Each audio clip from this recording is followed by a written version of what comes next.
안녕하십니까. 매일 아침 조간신문의 주요 기사를 딱딱 풀어서 해석해드리는 조간 딱풀 1월 24일 월요일에 인사드립니다.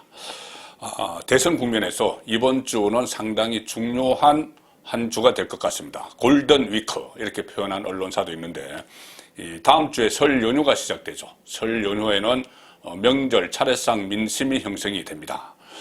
그래서 가족들이 모이는 밥상머리 민심이 형성이 되기 때문에 이번 주에 유력 후보들은 여러 가지 정책 공약들을 막 쏟아낼 겁니다.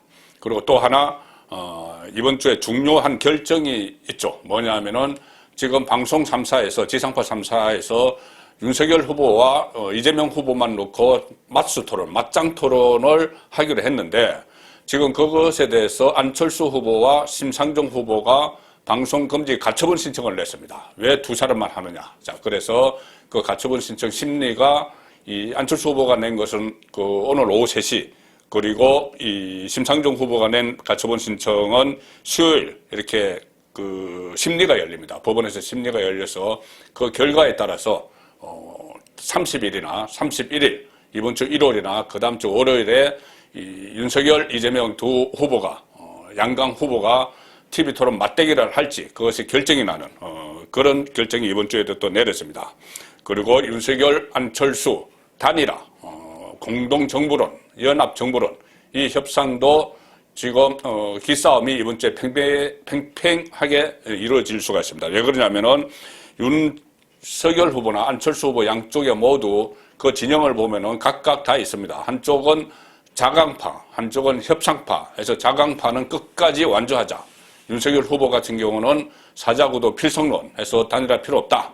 그리고 안철수 후보 진영에서도 단일화 왜 계속 우리가 단일화해서 양보를 해야 되느냐. 이번에는 완주한다. 단독으로 승리할 수 있다. 자, 이런 게 자강파고 협상파는 아니다. 이 상황에서 이 후보 단일화를 하지 않으면 정권 교체가 위험해질 수 있다. 자, 그런 상황인데 지금 협상파 쪽에서는 이번 주 안에 어떤 식으로든 좀 그림을 그려서 설 연휴 동안 밥상머리 민심의 밥상에 후보 단일화, 야권 후보 단일화 또는 뭐 연합정부, 공동정부 이런 것을 올려야 된다. 자, 그런 주장을 하고 있기 때문에 이번 주 진행 상황을 좀 지켜봐야 될 것 같습니다. 자, 경향신문이 이 골든 위크 이렇게 표현을 했습니다. 이윤 선대위 설 연휴 직전 골든 위크 잡기 총력전. 골든 위크 잡기 총력전을 펼치고 있고 특히 이 TV 토론이 성사될 가능성에 대비를 해서 양쪽이 지금 여기에 거의 총력전을 기울이는 자, 그런 상황이 되고 있습니다. 이재명, 윤석열, TV토론 등 대선 승리 분수령으로 판단을 하고 있다. 이재명은 지지율 끌어올리기 집중을 하고 윤석열은 국정 운영의 큰 틀을 밝힐 것 같아. 설 밥상, 의제 싸움도 치열하다. 자, 그런데 여기서 이재명 지지율 끌어올리기 집중 이 기사가 나오는데 오늘은 지지율을 지지율에 지금 숨은 어떤 함정론이 있습니다. 함정론, 음모론 이것에 대해서 제가 간략히 한번 설명을 드리겠습니다. 골든 위크가 시작되는 오늘 현재 지지율 보면은 여러 가지가 조사가 나오는데 자, 일단 한국경제가 일면 톱으로 실은 기사 지지율은 윤석열 39.4, 이재명 36.8, 39.4 대 이재명 36.8. 자, 오차 범위 안에 들어가 있죠. 최근에 나오는 많은 조사는 이 양강 후보의 지지율이 오차 범위 안에 있다는 것을 지금 보여주고 있습니다. 일반적으로는 이렇습니다. 이것이 일반적인 최근의 추이입니다. 대선 D-44일 시점에 이 한국경제와 입소서 여론조사를 한 건데 윤석열이 오차 범위 내 역전했다. 그리고 안철수는 두 자릿수 안착을 했다. 그리고 이재명 후보를 2.6%포인트 차로 앞서고 있는데 윤석열 후보가 한 달 전 조사와 비교하면 윤석열은 1.9%포인트 올랐고 이재명은 1.0% 하락했다. 자, 이것이 최근의 각종 여론조사의 일반적인 현상입니다. 그리고 안철수 12.5. 자, 그런데 이 조사 외에 여러 가지 조사를 분석해 보면은 좀 특이한 점이 하나 나오는데 뭐냐면은 지금 여의도 정가에서는 여론조사 음모론이 지금 나오고 있습니다. 이 일부 진보 좌파 성향의 언론사 그리고 여론조사 기관, 여론조사 업체도 이 문재인 정권과 가까운 쪽에서 설립한 업체가 있습니다. 노무현 정부에서 그 여론조사 담당 행정관으로 활동했던 사람이 여론조사 업체를 만들고 그러기도 했죠. 그런 업체에서 조사 결과를 조작해서 이재명을 30%대 중반 박스권에 딱 가둬놓고 윤석열을 올리는, 그래서 윤석열을 1위로 만들고 이재명을 2위에 딱 고착화시키는 그런 전략을 쓰고 있다. 자, 이것이 여론조사 음모론입니다. 일단 제가 음모론이라고 말씀을 드리고 있죠. 자, 왜 그런 전략을 쓰느냐? 그렇다면 진보좌파에서 만약에 그런 음모론이 있다면은 이 야권 후보 단일화를 막기 위해서죠. 야권 후보 단일화를 막기 위해서. 이준석도 이야기했다시피 원래 야권 후보는 단일화는 2위와 3위가 하는 게 맞죠. 지금 그런데 제가 그때 이준석의 그 말이 좀 틀리다고 말씀드린 것은 지금 확실한 1위가 아니기 때문입니다. 윤석열이. 자, 2002년에 제가 여러 차례 말씀드린 가장 성공한 단일화, 정몽준과 노무현, 그때도 2위와 3위가 단일화를 해서 3위가 대통령이 됐죠. 자, 그런데 그런 것 때문에 지금 계속 이 윤석열을 1위로 올려놓고 있다.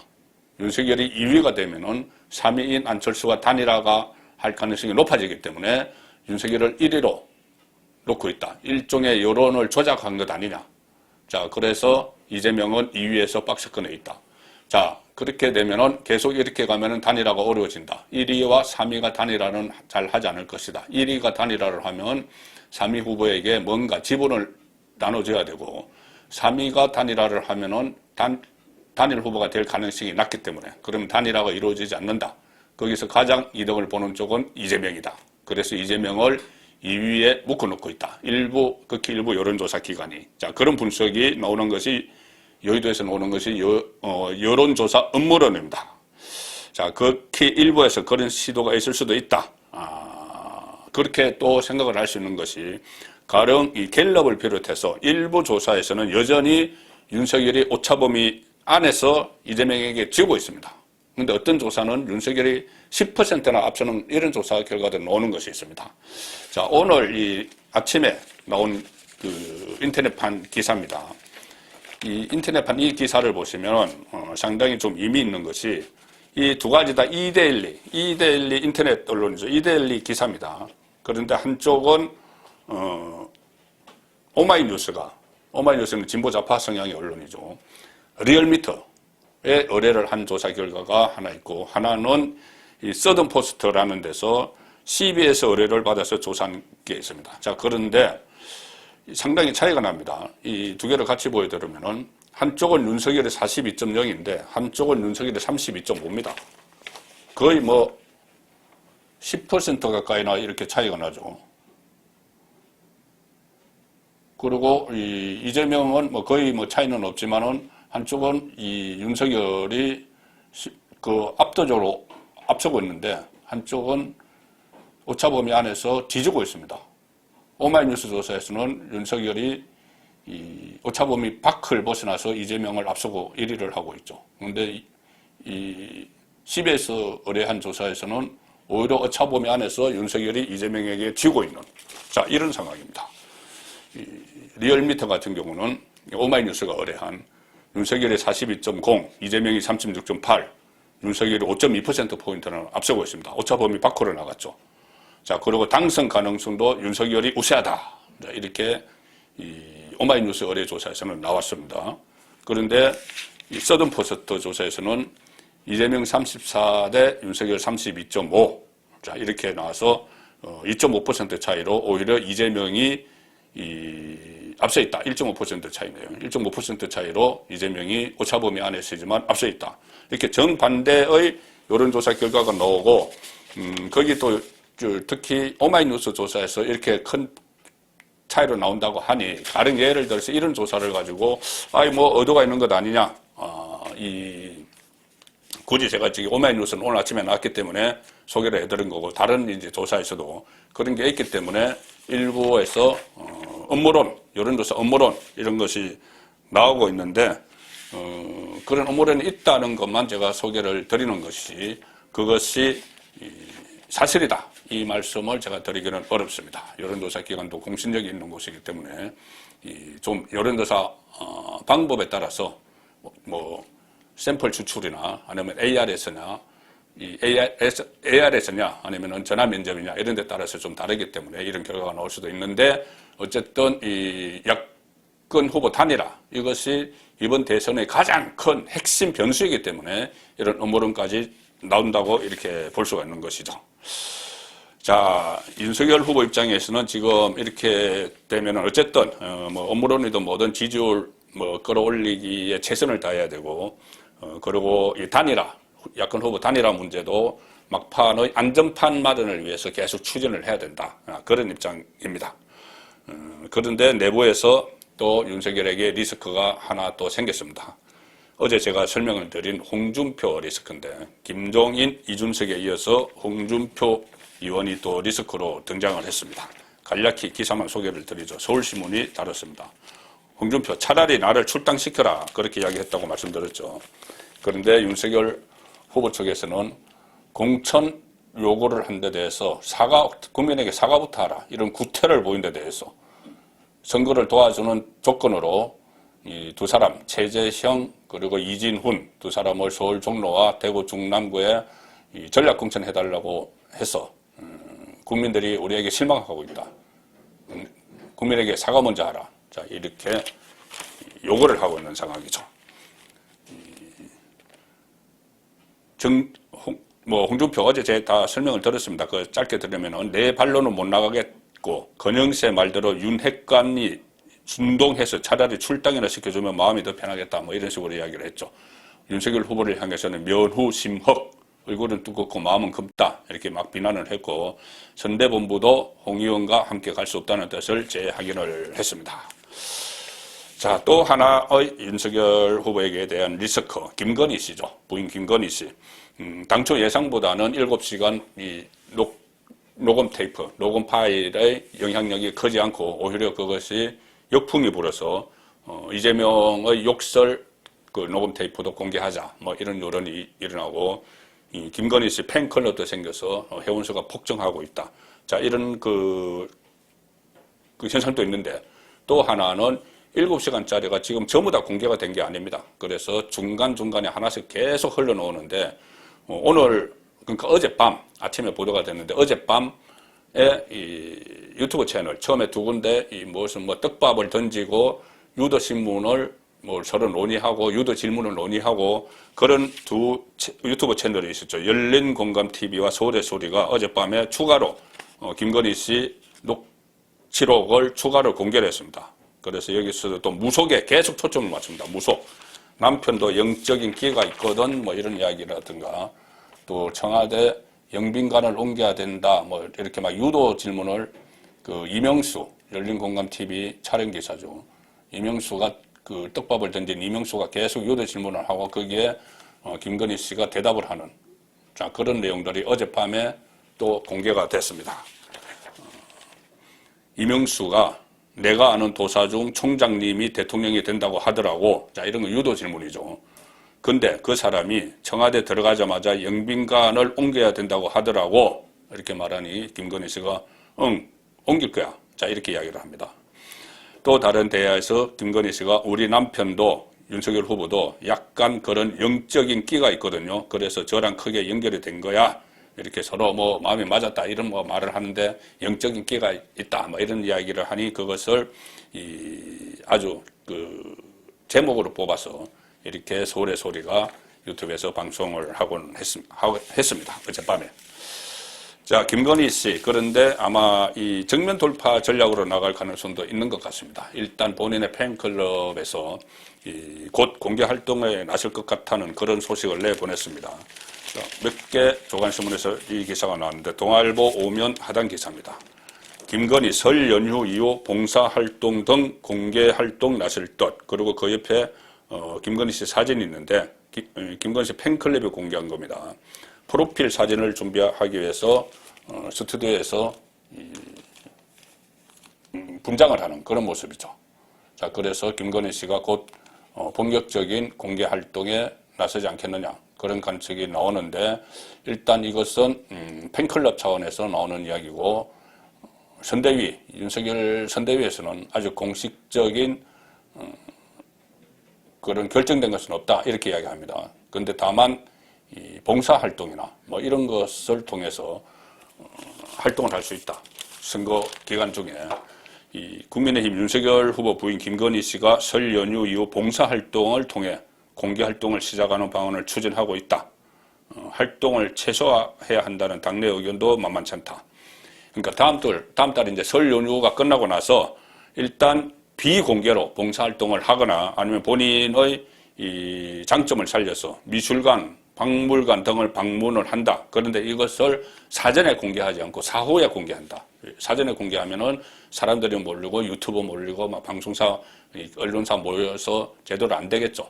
그래서 보여주기 수 있게 돼버릴 수 있기 때문에 미리 봉사활동을 하거나 아니면은 박물관, 미술관을 관람하고 나서 가서 방문을 하고 나서 그 다음에 사후에 공개한다. 자, 그런 준비를 하고 있다는 이야기입니다.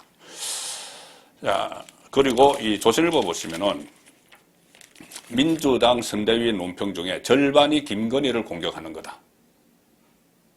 자, 이 기사를 먼저 보시면 조선일보 사면 기사입니다. 민주당 선대위 논평 절반이 김건희 공격. 대선 후보 부인을 공격하는 겁니다. 그만큼 이 허술한 구멍이라고 느끼는 것이죠.